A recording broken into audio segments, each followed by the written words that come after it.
Boa tarde, mais uma vez aqui, desta vez para apresentar o texto de Stuart Hall, ou de introduzir, de contextualizar o texto de Stuart Hall, Que Negro Esse, na cultura negra, pensando sobre aquele momento em que ele dá essa palestra, né? Que é uma palestra num seminário que chamava Conference, né? Seminário de Cultura Popular Negra. Esse evento rendeu um livro. Eu vou contar um pouco um caminho por esse livro. Esse livro me encantou. Eu li para poder falar sobre o contexto desse texto do Hall para vocês. E é um livro que é cheio de pequenos textos de grandes luzes intelectuais negras de 1991. Grandes luzes que eram muito conhecidas e também que iam se tornar conhecidas, e outros nomes que, de fato, eu, pelo menos, não conheço. Então, essa experiência de ler o livro, eu queria poder passar alguma coisa dessa experiência, que para mim, claro, é muito diferente do que seria para vocês, já que, para mim, a questão da cultura negra americana tem uma importância especial por eu ter essa formação político e cultural americana. O livro encanta porque é um livro de debate. Parte da discussão é transcrita no final de cada painel, né? São anais, de fato. E também a gente, quando lê o livro inteiro, vê o lance, a discussão, o que está em pauta, né? Então, o que eu proponho fazer aqui, muito rapidamente, vou pedir para a Eneida me avisar quando eu estou com 10 minutos faltando para 20, né? Para eu não me estender demais. Mas eu queria explicar um pouco como eu leio e como posso ler para vocês esse livro, né? Essa discussão franca, esse debate real. Tinha muita gozação, muita crítica, muita ironia. Eram textos de uma gama de pessoas, de perfil de pessoas. Eram acadêmicos, artistas, cineastas, escritores. De fato, eu fiquei espantada de ver quantos desses nomes eu reconhecia 30 anos depois. E eu fiquei pensando, mas como é que foi possível montar esse evento? Então, eu vou entrar nesse livro através da explicação de como eu me expliquei na leitura, como é que esse livro chegou a existir. Como explicar, eu estou falando dessas grandes estrelas sem explicar quem são. Stuart Hall, a gente conhece. Houston Baker foi um dos primeiros críticos literários da literatura negra e chegou a ser presidente do Modern Language Association, uma associação enorme acadêmica americana. Bell Hooks, Paul Gilroy, Coco Fusco, Angela Davis, todos estiveram presentes. Cornel West também. Então, Michelle Wallace, que a capa anuncia, eu vou mostrar a capa para vocês. A capa anuncia que é um projeto, é uma coisa pouco usual. A gente vê o projeto, é um projeto de Michelle Wallace, apesar da editora, né, da organizadora ser Gina Dent. O projeto de Michelle Wallace, ela que pensou, ela que elaborou, ela que trabalhou com o museu, o Centro Cultural Dia, e também o Centro de Artes Dia, e também o Museu Studio em Harlem, para organizar esse evento. E como é que essa figura, que a gente mal ouve falar hoje, como é que ela é mencionada no texto de Hall? E aí, quando a gente sabe que foi ela que inventou, dá para entender. Mas ele também cita nela outras partes. Então, como ela conseguiu isso? Quem foi ela? Como é que ela chegou a inventar esse evento, né? Um evento intenso de 2 dias com a véspera, a palestra de Hall, né? Ela é autora de um livro que se chama Black Macho and the Myth of Superwoman, Macho Negro e o Mito da Supermulher. ela escreveu esse livro publicou quando ela tinha 27 anos, né? Então, ela era, agora, a capa da revista Ms, que é uma capa feminista de banca, né? É uma revista comercial, continua existindo, mas já decaiu muito, mas que existiu durante os anos 70 e 80 e teve ela na capa quando ela lançou esse livro, dizendo que era o livro dos anos 80. Essa Michelle Wallace, que então tem um grande sucesso de escândalo em 1979, que ela explica depois, dizendo que ela não fala isso, mas a interseccionalidade ainda não tinha sido concebida. Juntar raça e gênero ainda não se fazia. Ela diz, a cor púrpura mudou isso, foi o marco da mudança, que foi publicado em 82. Então, ela escreve esse livro, ela é escritora, ela escreve esse livro e publica em 79. Quando ela organiza evento, ela tem 38, 39 anos e ela é mestre, né? Então, ela consegue articular tudo isso pela inserção dela no mundo das artes. Ela é filha de uma artista conhecida, Faith Ringgold, e também então, uma escritora reconhecida. E ela, então, escreve, ela se reconhece como feminista desde muito jovem, e ela explica depois que ela foi ela gostava do feminismo porque era contra a família. Ela é uma pessoa extremamente crítica, uma pessoa que, como dizem em português, essa expressão maravilhosa, perdeu o amigo, mas não perde a piada, né? Ela era desse tipo. Né? Continua, tem 68 anos hoje. Então, ela contribui duas coisas, além da organização do evento, contribui duas coisas ao livro. Uma é uma crítica dura ao machismo, a demonização da sexualidade da mulher negra por Spike Lee em Jungle Fever e por um filme chamado Boys in the Hood.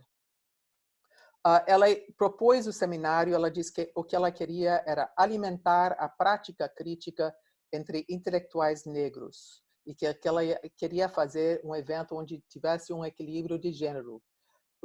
Quando ela fala também, quando ela conclui o texto dela sobre Jungle Fever e Boys in the Hood, ela diz, é extremamente prazeroso assistir a própria derrocada e que, portanto, é necessário teoria para fazer uma crítica.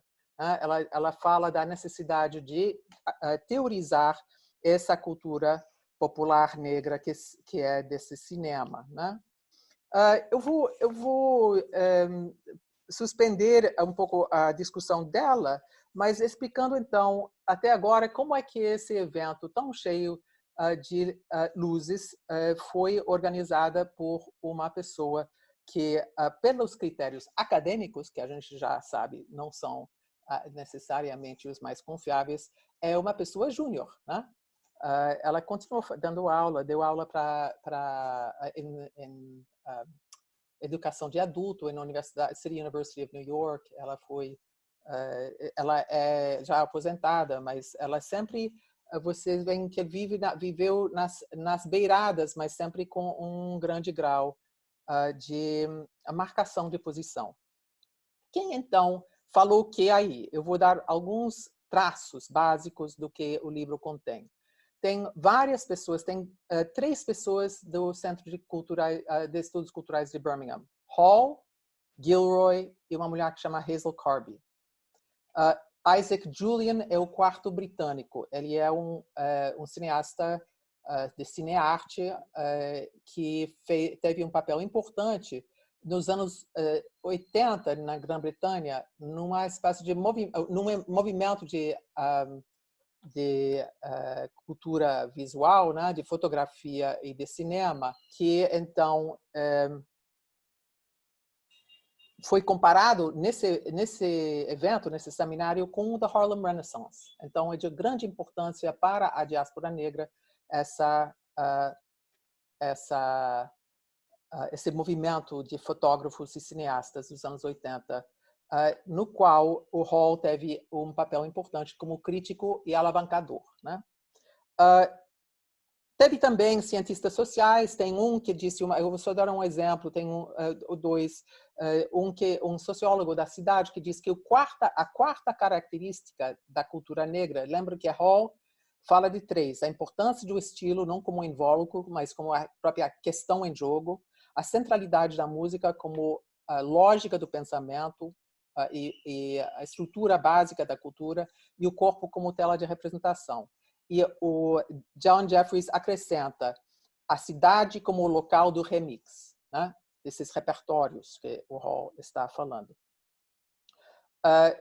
Outro cientista social, vou mencionar mais à frente, chama Manning Marable, é biógrafo de Malcolm X, e também tem uma série de coisas a dizer sobre a questão das lideranças negras, né?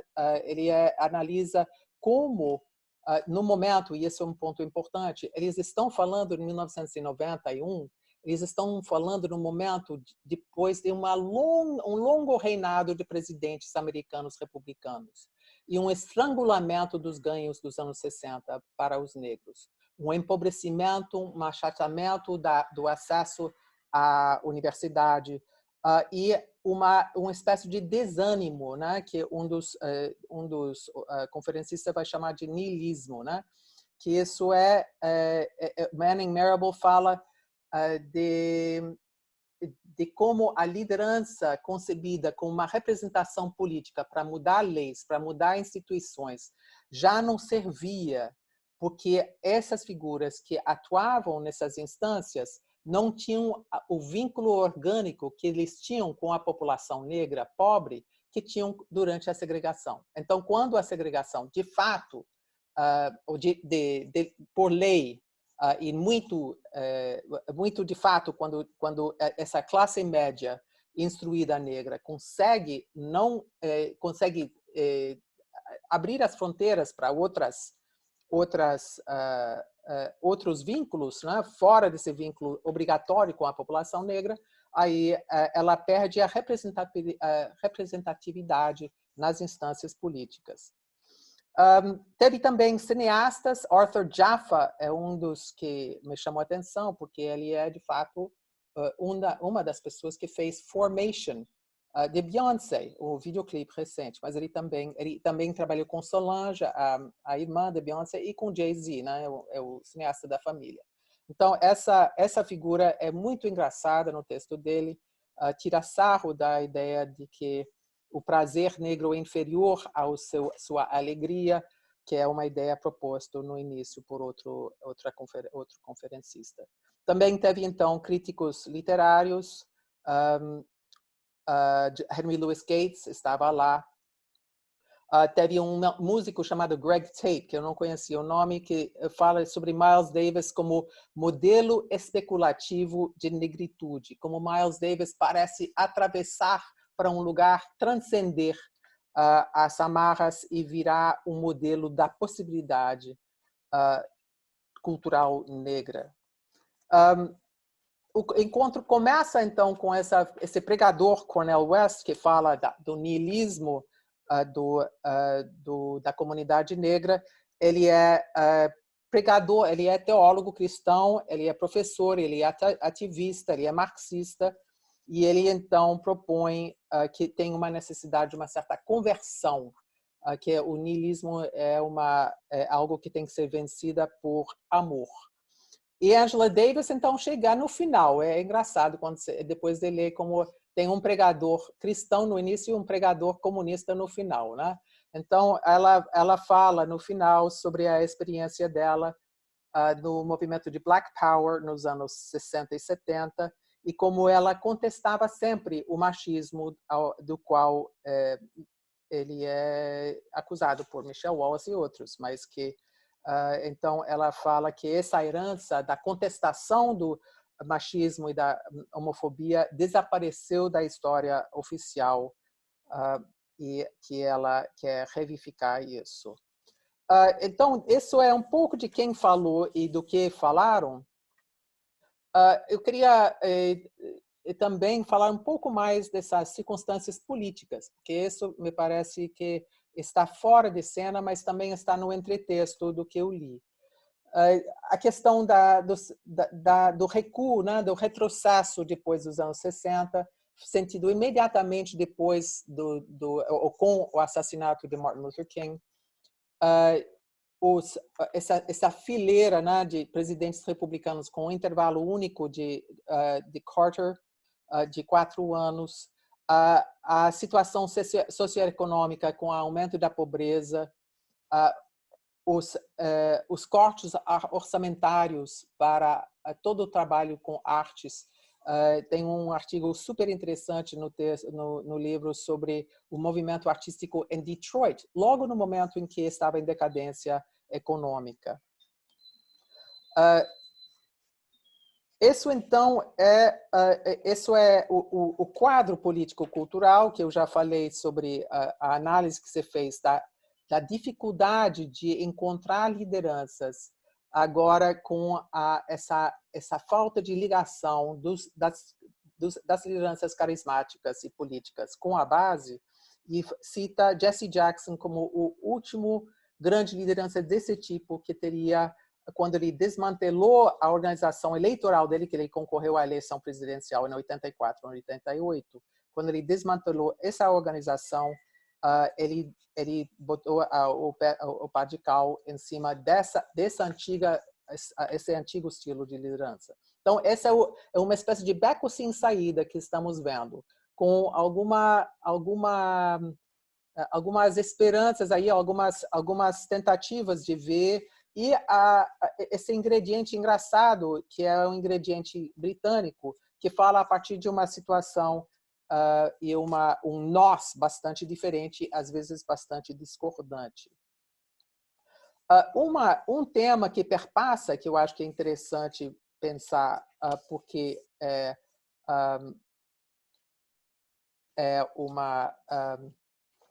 tem a ver com me parece que dá um fundo para a fala de Hall, é a crítica ao nacionalismo negro. Quando ele fala da atenção às múltiplas experiências negras, ele está indo nessa linha, né? A ligação com o nacionalismo, a crítica ao nacionalismo negro, Black nationalism em inglês, que às vezes se chama em inglês de afrocentrismo, chama de separatismo, chama de nacionalismo sistemático, chama de essencialismo também, né? Quando Hall fala do fim do momento essencialista, ele fala de Paul Gilroy também faz essa crítica e diz que no século XIX esse movimento ligado à África tinha um sentido de construção de uma nação real. E nos anos em que eles estão discutindo a cultivação de uma ética de um eu racial puro e estável, com o qual, evidentemente, ele discorda completamente. A fala dele, inclusive, é contra o americanocentrismo, que ele diz que o centrismo que não é falado é o americanocentrismo. Isso, então, é o que eu vou rearranjar os meus papéis aqui.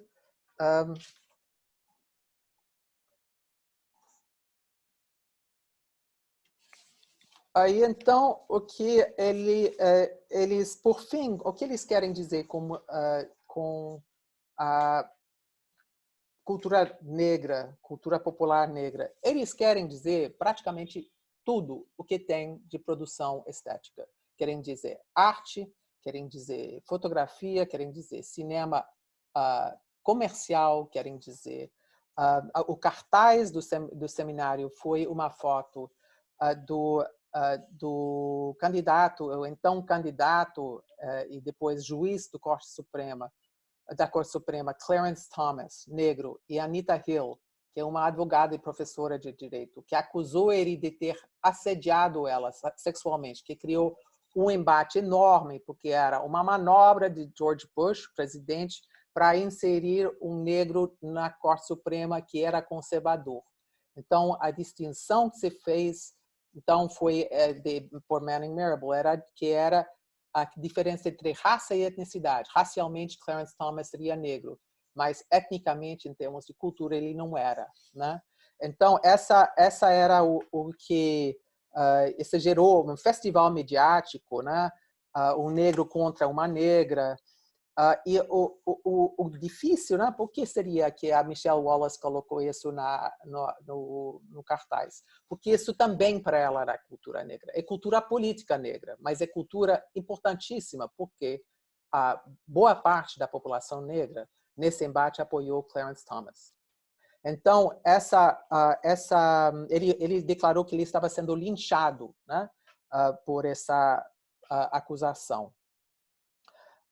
Então, o subtexto o tempo todo desse livro é a crítica ao machismo e à homofobia, é uma vontade de pensar de outra maneira a identidade negra, deixar realmente para trás essa herança do separatismo, do purismo cultural, mas ao mesmo tempo eu tenho uma corrente que é de acolhida, né? De acolhida dois elementos principais, eu diria. Uma é o rap. O rap está muito presente. A gente sabe que nessa época o rap estava num boom, né? Tem um artigo que explica como é que a origem da palavra break ligado ao rap, né? Break, ele sempre liga break dance e tal. Que o rap começou sendo com a manipulação de discos para usar só um intervalo instrumental entre a letra e letra, né? Eles expandiam, os DJs expandiam esses intervalos, brincavam com esses intervalos manualmente. Aí a pessoa que fala sobre isso compara com o disco, que fazia tudo isso eletronicamente. E criou para ela uma música absolutamente monótona. Mas os artesãos, né? Os artesãos do rap faziam isso na rua manualmente, né? E que então esse break, é o intervalo entre canto e canto, né? Então tem essa apreciação do teor crítico do rap e ao mesmo tempo há uma dificuldade em lidar realmente, tem opiniões diversas, tem até um discurso bastante moralista, uma dificuldade de tratar a questão do machismo e da violência do rap. Isso então, mas isso também é o momento assim, esse momento em que a conferência acontece, é um momento de apreciação, de valorização de uma produção crítica popular negra. Aí também o outro elemento forte, em parte eu acho que pela direção tomada pela organizadora, a Michelle Wallace, uma ênfase muito grande no cinema, mas não só cinema comercial, cinema também de arte, com duas falas, o de Henry Louis Gates e também do Isaac Julien, sobre o filme dele, que é Looking for Langston, que é sobre o poeta do Harlem Renaissance, Langston Hughes. Isso, então, em que meio Hall está falando, mas tem que pensar que Hall estava falando antes de tudo isso acontecer. Então, essa é o que eu gostaria de só elencar muito rapidamente os pontos que me parecem que eram acertados, né? Ele estava se dirigindo com muita propriedade ao público. Ele sabia muito bem, como a gente viu na primeira aula que a gente fez sobre aquela palestra da Abrali, que ele sabia falar com o público dele, né? Então, eu acho que vale a pena retomar os pontos que ele levanta, os pontos de referência dele nesse texto dele, que tem a ver com esse evento e esse momento político e cultural. Primeiro, então, tem a questão do potencial crítico da produção cultural. Se tem potencial crítico ou não, qual a importância de ter ou não potencial crítico, o rap, o cinema, a discussão intelectual, a imprensa, tudo isso é cultura que tem a ver com cultura negra. Se a gente pode pensar que o cartaz do evento tinha as fotos de duas pessoas que estavam numa controvérsia de manchete, depois de manchete, depois de manchete, logo antes, estamos falando de uma definição muito grande, muito ampla da cultura negra. Em segundo lugar, a disputa identitária em torno de raça e gênero.